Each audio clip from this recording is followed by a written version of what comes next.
देश में बढ़े पेट्रोल डीजल के दाम, दोनों में 80 पैसे प्रति लीटर का इजाफा। बढ़ी हुई कीमतें सुबह 6 बजे से लागू हुई। दिल्ली में पेट्रोल 96 रुपए 25 पैसे प्रति लीटर तो डीजल 87 रुपए 51 पैसे हुआ। 137 दिन बाद बढ़े हैं दाम। तेल की कीमतें बढ़ने से दिल्ली के लोग परेशान, कहा जेब पर बढ़ेगा बोझ। बजट पर बहुत फर्क पड़ता है सर। इससे डेली पेट्रोल के जो प्राइस ऊपर बढ़ते जा रहे हैं सर। इसके लिए मिडिल क्लास के बारे में भी कुछ सोचना चाहिए गवर्नमेंट को। फर्क तो काफ़ी, पहले तो काफ़ी सस्ता था, बढ़ता ही जा रहा है। 100 रुपये लीटर 97 अब पेट्रोल डलवाया मैंने। पहले कम था तो कहीं भी जाने के लिए इतनी प्रॉब्लम नहीं होती थी। ईंधन तेल के अलावा घरेलू एलपीजी सिलेंडर भी आज से 50 रुपए महंगा हो गया है। दिल्ली में जो सिलेंडर अभी तक 900 रुपए का था वो अब 950 रुपए का मिलेगा। लखनऊ में रसोई गैस सिलेंडर की कीमत 938 रुपए से बढ़कर अब 988 रुपए हो गई है। पुष्कर सिंह धामी ही बनेंगे उत्तराखंड के मुख्यमंत्री। बैठक में विधायक दल का नेता उन्हें चुना गया। खटीमा से चुनाव हारे थे धामी, डीडी हाट से चुनाव लड़ सकते हैं धामी। मैं पुष्कर धामी को अपनी तरफ से बधाई देता हूं और मुझे पूरा विश्वास है कि इनके नेतृत्व में उत्तराखंड तेजी के साथ विकास करेगा। सीएम पुष्कर सिंह धामी ने पीएम मोदी, अमित शाह और पार्टी के वरिष्ठ नेताओं को दिया धन्यवाद। कहा मुख्य सेवक की भूमिका में उत्तराखंड का विकास करेंगे और हर समस्या का समाधान करेंगे। देखिए, मैं सबसे पहले तो माननीय प्रधानमंत्री नरेंद्र मोदी जी का धन्यवाद करना चाहता हूं, माननीय राष्ट्रीय अध्यक्ष जी का, हमारे गृह मंत्री जी का, केंद्रीय नेतृत्व का, हमारे आज के पर्यवेक्षक माननीय राजनाथ सिंह जी का, सभी का कि उन्होंने मुझ पर भरोसा जताया है। विधायक दल की बैठक में नेता चुने जाने के बाद पुष्कर सिंह धामी पहुंचे राज्यपाल भवन। सरकार बनाने के लिए पेश किया दावा। उत्तराखंड में कल होगा शपथ ग्रहण। दूसरी बार मुख्यमंत्री पद की शपथ लेंगे पुष्कर सिंह धामी।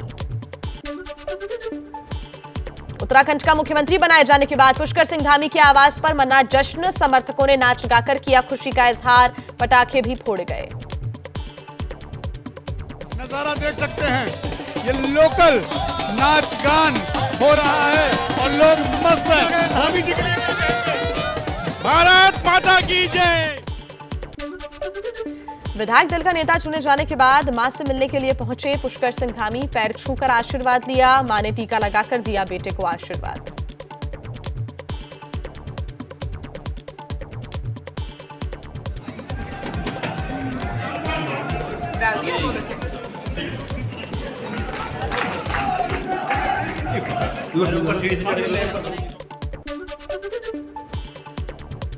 चुनाव हारकर उत्तराखंड के मुख्यमंत्री बनने पर धामी को सबसे पहले यूपी के डिप्टी सीएम केशव प्रसाद मौर्य ने बधाई दी। बड़ा सवाल, क्या चुनाव हारने वाले मौर्य भी बनेंगे योगी कैबिनेट में मंत्री? यूपी में योगी मंत्रिमंडल में फिर हो सकते हैं 2 डिप्टी सीएम।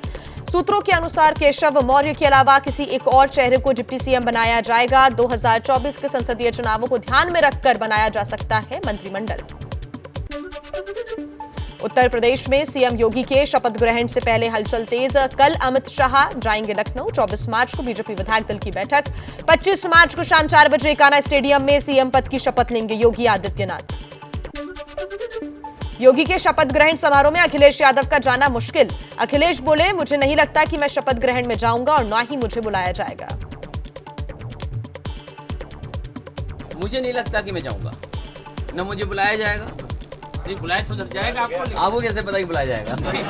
ये ऐसा तो नहीं है कि आप लोग उनकी तरफ से कह रहे हो कि अगर नहीं और सर मुझे तो पता नहीं लिस्ट। यूपी चुनाव में हार के बाद समाजवादी पार्टी के गठबंधन में आरोप प्रत्यारोप तेज। महान दल के नेता केशव देव मौर्य ने स्वामी प्रसाद मौर्य पर निशाना साधा। मुझे बुलाया जाना चाहिए था, वहाँ स्वामी प्रसाद मौर्य को बुलाया गया। उसका नुकसान ये हुआ कि अगर स्वामी प्रसाद मौर्य से जो जुड़ा हुआ वोट था वो तो भाजपा में था। वो चुनाव हार गए हैं इसलिए वो नेता नहीं है। मैं समझता हूँ ये सही नहीं होगा, क्योंकि चुनाव ही है, हार जीत लगी रहती है। प्रमोद सावंत फिर गोवा के सीएम होंगे। पणजी में बीजेपी विधायक दल की बैठक में सावंत को नेता चुना गया। राज्यपाल से मिलकर सरकार बनाने का दावा भी पेश किया। कल या परसों शपथ ले सकते हैं। प्रमोद सावंत ने एबीपी न्यूज से कहा, गोवा में पीएम मोदी के विकास मॉडल को जनता तक पहुंचाएंगे, एक टीम की तरह करेंगे काम। उन्होंने मेरा नाम का प्रस्ताव रखा और सभी ने उसको अनुमोदन दिया। भारतीय जनता पार्टी यूनाइटली आगे जाएगी। गोवा के विकास में हम सभी एक साथ में मिलकर गोवा का विकास करेंगे। एबीपी न्यूज से बातचीत में देवेंद्र फडणवीस ने कहा, प्रमोद सावंत के नेतृत्व में सरकार 5 साल चलेगी। मुझे खुशी है कि विश्वजीत राणे ने प्रमोद सावंत के नाम पर प्रस्ताव रखा। श्रीमान विश्वजीत राणे, इन्होंने हमारे प्रमोद सावंत जी का नाम लेजिस्लेचर पार्टी लीडर के रूप में सुझाया और 20 लोगों ने उसको अनुमोदन दिया और एक मत से या सर्वमत कह सकते हैं, उससे प्रमोद सावंत ये चुने गए। लगातार दूसरी बार मणिपुर के सीएम बने एन बीरेन्द्र सिंह। राज्यपाल एल गणेशन ने मुख्यमंत्री पद की शपथ दिलाई। प्रधानमंत्री मोदी ने दी बधाई। पंजाब में मंत्रियों के विभागों का बंटवारा। सीएम भगवंत मान ने गृह मंत्रालय खुद रखा। हरपाल चीमा को वित्त मंत्रालय और डॉक्टर विजय सिंगला को स्वास्थ्य मंत्रालय मिला। पंजाब की मान सरकार के 11 मंत्रियों में से 7 मंत्रियों पर आपराधिक मामले। 9 मंत्री करोड़पति। चुनाव सुधार के लिए काम करने वाले संगठन एसोसिएशन फॉर डेमोक्रेटिक रिफॉर्म्स की रिपोर्ट में खुलासा।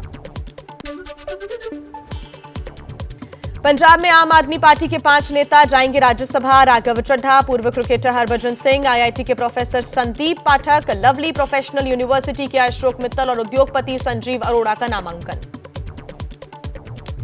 कोशिश करेंगे हम सब मिलकर कि मान साहब की जो कमी संसद में खलती है वो ना खले, और हम जैसे मान साहब पंजाब के मुद्दे उठाते थे, हम लोग पंजाब के हितों की रक्षा के लिए वहां पर मौजूद।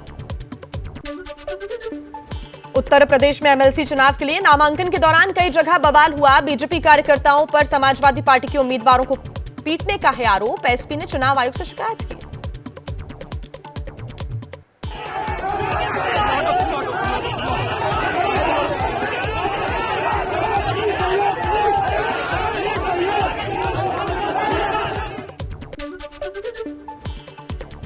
यूपी में बीजेपी नेता नरेश अग्रवाल का अखिलेश यादव पर निशाना। कहा, ऐसी राजनीति करने वाले कभी कामयाब नहीं हो सकते। हरदोई में बीजेपी के एमएलसी उम्मीदवार का नामांकन दाखिल कराने पहुंचे थे नरेश अग्रवाल।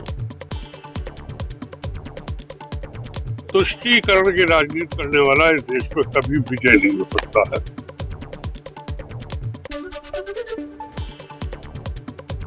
पश्चिम बंगाल में आसनसोल लोकसभा सीट से उपचुनाव में टीएमसी प्रत्याशी के तौर पर शत्रुघ्न सिन्हा ने भरा पर्चा। बीजेपी ने विधायक अग्निमित्रा पालका को उतारा है। आप लोग के आशीर्वाद से ममता जी के नेतृत्व में हम इस बार एक नया इतिहास की रचना कर सकेंगे।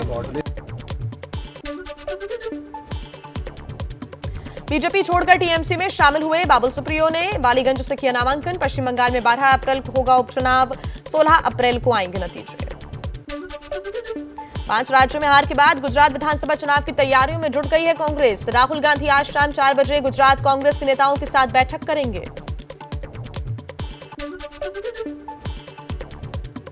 दिल्ली प्रदेश कांग्रेस ने भ्रष्टाचार के मुद्दे पर आम आदमी पार्टी को घेरा। प्रदेश अध्यक्ष अनिल चौधरी का आरोप। कहा, आम आदमी पार्टी जब से सत्ता में आई है तब से भ्रष्टाचार चरम पर है। ड्रग्स केस में गिरफ्तार अकाली दल के नेता विक्रम मजीठिया की आज कोर्ट में पेशी होगी। न्यायिक हिरासत उनकी आज खत्म हो रही है। बिहार के बोचहां उपचुनाव को लेकर एनडीए में बवाल। मुकेश सहनी के समर्थन में उतरी जेडीयू। उपेंद्र कुशवाहा बोले, बोचहां सीट सहनी की थी, लेकिन बीजेपी ने बिना बताए खुद लड़ने का निर्णय लिया, ये गलत है। वीआईपी पार्टी के कैंडिडेट वहाँ थे, उनका डेथ हुआ तो उन्हीं की ओर से उम्मीदवारी वहाँ होगी, लेकिन इस नियम से अलग कुछ निर्णय भारतीय जनता पार्टी ने लिया है अपना उम्मीदवार खड़ा करने का। बोचहां उपचुनाव में तेजस्वी यादव ने वीआईपी का उम्मीदवार तोड़ा तो मुकेश सहनी ने आरजेडी के प्रत्याशी को अपना प्रत्याशी बनाया। और हम मानते हैं कि बोचहां विधानसभा के एक मतदाता के बीच में हम जाएंगे और हर एक मतदाता सही निर्णय लेंगे। राष्ट्रपति ने देश की 64 विभूतियों को दिया पद्म सम्मान। जनरल बिपिन रावत और कल्याण सिंह को मरणोपरांत पद्म विभूषण से किया सम्मानित। गुलाम नबी आजाद समेत 8 लोगों को पद्म भूषण तो वहीं 54 लोगों को पद्मश्री सम्मान। दिल्ली के 7 अस्पतालों में मरीजों की देखभाल कर रहे परिजनों को मिलेगा मुफ्त भोजन। प्रसादम रथ के जरिए राम मनोहर लोहिया, सफदरजंग, लेडी हार्डिंग समेत 7 अस्पतालों में पहुंचेगा खाना। देश में एक दिन में कोरोना के 1500 के करीब नए केसेस आए सामने। 34 मरीजों की मौत हुई। कुल एक्टिव केस अब घटकर 25,000 रह गए हैं। दुनिया में फिर बढ़ रहा है कोरोना का खतरा। सरकार की वैक्सीनेशन एडवाइजरी पैनल का सुझाव, कोविशील्ड की दोनों डोजेस के बीच का अंतर कम किया जाए। कोयला घोटाले में ममता बनर्जी के भतीजे और टीएमसी महासचिव अभिषेक बनर्जी दिल्ली में ईडी के सामने पेश हुए। उनकी पत्नी से भी ईडी करेगी पूछताछ। दिल्ली दंगा मामले में आरोपी उमर खालिद की जमानत पर फैसला टला। कड़कड़डुमा कोर्ट अब 23 मार्च को सुनाएगी उमर की जमानत पर फैसला।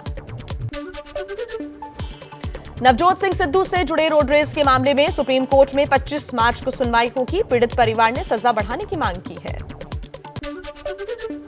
काला हिरण शिकार मामले में फिल्म अभिनेता सलमान खान को बड़ी राहत। राजस्थान हाईकोर्ट ने ट्रांसफर याचिका को मंजूरी दी है। सभी अपीलों की सुनवाई अब एक साथ हाईकोर्ट में होगी। धौलपुर जिले में दलित महिला से गैंगरेप के मामले में राष्ट्रीय महिला आयोग ने संज्ञान लिया है। राजस्थान महिला आयोग की अध्यक्ष रेहाना रियाज धौलपुर पहुंची। पीड़िता के साथ घटनास्थल का मुआयना किया।